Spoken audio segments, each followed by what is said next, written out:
very glad to see such a big delegation from the European Union. It's a good sign of our cooperation, good sign of involvement of European Union and its members into the regional affairs. As you know, our cooperation with EU is very successful. With many countries, I think with 9 countries of member states, Azerbaijan signed and adopted documents and agreements on strategic partnership. This, I think, is a very big achievement of our country because it's 1/3 of the member states. And this demonstrates that the framework of cooperation is really very broad. It covers many areas of mutual importance. 3 years ago, we initiated the partnership priorities document between EU and Azerbaijan, which supports territorial integrity, sovereignty, and inviolability of international borders of Azerbaijan. And this was a very important step towards agreeing on a comprehensive new agreement. Your visit to the region, as far as I understand, is devoted to the situation which now emerged after the conflict between Armenia and Azerbaijan. In other words, the post-conflict situation is of importance because I think now, during this year and next year, the basic fundamental approaches of the post-conflict situation will be elaborated. Azerbaijan's position is very straightforward and clear, and I on many occasions already spoke about that we want to move from post-conflict situation to peaceful development and cooperation in the Southern Caucasus. Unfortunately, so far, we did not hear something similar from Armenian government. All our statements with respect to beginning on a peace agreement with Armenia are ignored by Armenian government. But probably the pre-election situation was not very friendly for making such a statement. But now, after elections are over in Armenia, we hope that there will be a positive response. And of course, I think that during your communications in Armenia, this issue also will be discussed, because if we don't have peace agreement with Armenia, that means we don't have peace. And we don't have peace not only between 2 countries, but also in the Southern Caucasus. But we need peace and sustainable development and predictability, zero risk of war. We don't need war, and we did not need war before. So I think that this is the areas where we can actively cooperate, and I'm glad that the European Union demonstrates its involvement in the regional affairs, and your visit is a clear indicator of that. We appreciate any involvement which serves the cause of peace, reconciliation, development and cooperation in the Southern Caucasus. With respect to the pre-war situation, I just want to press our position once again. Azerbaijan always was committed to peaceful settlement of the conflict with Armenia. And the very fact that we've been in the process of negotiations for 28 years, since the Minsk Group was established, is a clear demonstration of that. We wanted to resolve the issue peacefully, and we had hopes during different times of negotiation process. I was involved in the negotiation process since 2003.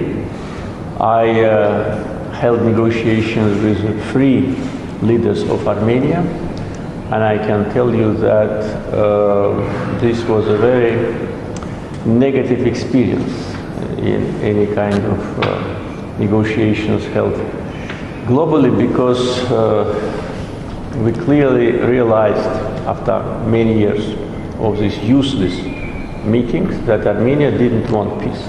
They wanted to keep status quo unchanged. They wanted to keep our land under occupation forever. And their participation in negotiations was a kind of imitation of negotiation process.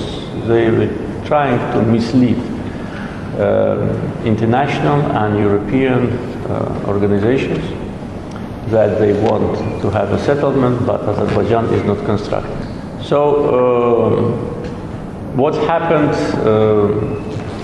recently also totally is the responsibility of the Armenian government, which made a lot of provocative steps and actions and provoked the war. And there are a lot of evidences which can prove my position. I will bring you just a couple of examples.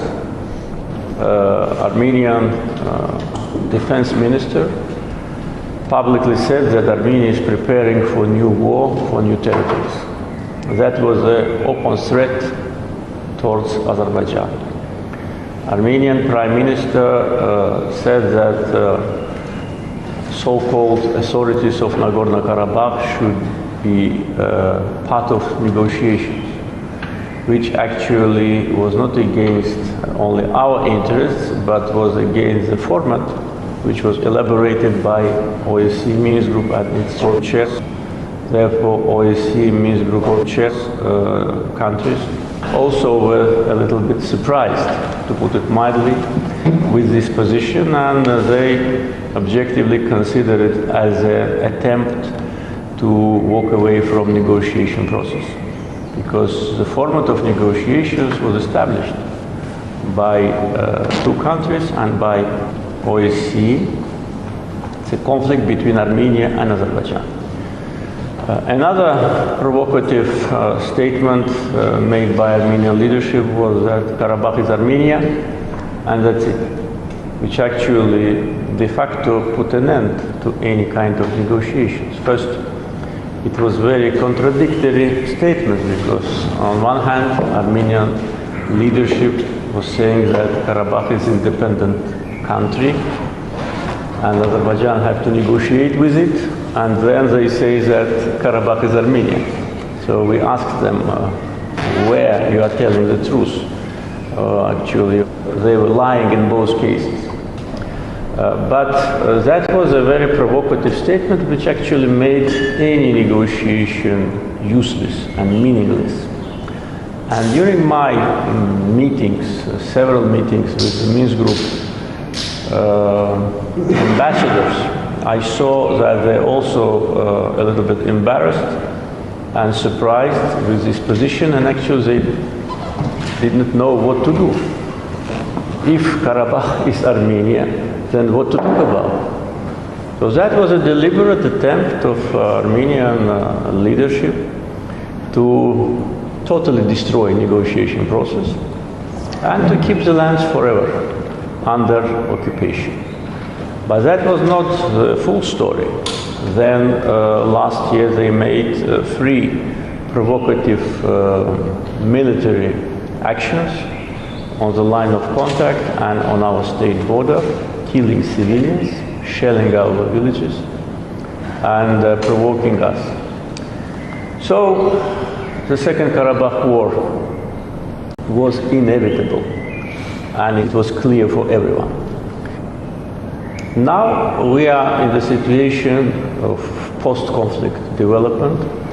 Nagorno-Karabakh conflict is resolved. There is nothing to negotiate about that. The trilateral statement which was signed on the 10th of November is not only a ceasefire agreement, as some international politicians want to present it. If everybody looks at that paper, everybody will see that it's not only about ceasefire, it's about many other issues. So we need to think about post-conflict situation. And again, as I said in the beginning of my comments, we are ready to turn the page. We are ready to move forward and to contribute to regional stability. And once again, I'd like to express gratitude for the visit. I hope it will be very successful, fruitful, and after your regional tour, definitely we'll be in touch through our embassy in Brussels, through our foreign ministry, in order to discuss our future plans. So, welcome once again. Mr. President, it's an honor for us to have this meeting. We thank you so much for accepting this discussion. The presence of our three ministers, together with the special representative here and other colleagues from the External Action Service, is the result of debate we had in the informal meeting of our foreign ministers in May in Lisbon. It is a meeting that Romania has initiated to include a debate on the conflicts in the region on the agenda of the European Union. And at the end of that meeting, we concluded that the European Union is willing to do more and to be more involved in the region, on one hand, in the process of settlement of this conflict. In the case of Nagorno-Karabakh, in the post-conflict evolutions. Of course, if the parties agree on that. And our presence here is meant to convey a strong message of support from the part of the European Union for the stability and security of the region, to see what we can do in terms of post-conflict support in order for reaching, as you mentioned, a comprehensive settlement of all pending issues. But at the same time, it is a visit connected to the preparation of the Eastern Partnership Summit at the end of this year. For the European Union, Azerbaijan has a very important role as a strategic partner in the energy field, the largest trade partner of the European Union. At the same time, it is the largest recipient of EU investments in the region. So for us, Azerbaijan is essential for the stability and prosperity of the whole of the South Caucasus, and we appreciate Azerbaijan as an example of tolerance, of multiculturalism, of interfaith dialogue, and I know that you have done a lot during your mandate to achieve that. It is also important for connectivity, and again, here there is a lot of space for discussion and future cooperation. And in terms of post-conflict developments, and we will also, of course, visit Armenia, then we will go to Tbilisi as well, to learn from you what can we do in terms of, for instance, confidence building, in terms of post-conflict rehabilitation, in terms of helping the stabilization process. We have witnessed certain steps recently, the release of detainees, and at the same time the presentation of maps of minefields, and we are interested in supporting further such processes which are important for the confidence building. Avstriyanın Xarici İşlər naziri Aleksandr Schallenberg regionun post-münaqişə dövrünü yaşadığını vurğulayaraq, bundan sonra sülh dövrünə və dayanıqlı dinc həll mərhələsinə keçilməsinin önəmini qeyd etdi. Bildirdi ki, Avropa İttifaqının regiona, o cümlədən bölgənin iqtisadi sahəsinə böyük marağı var. Aleksandr Schallenberg bildirdi ki, Avropa İttifaqı regionda bir çox məsələlər üzrə ATƏT-lə əlaqəli şəkildə fəaliyyət göstərir.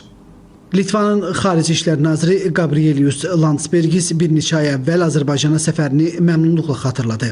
Həmin səfər zamanı bir sıra məsələlər ətrafında fikir mübadiləsinin aparıldığını qeyd edərək, bu dəfəki səfərin müzakirələrin davamı üçün imkan yaratdığını vurğuladı.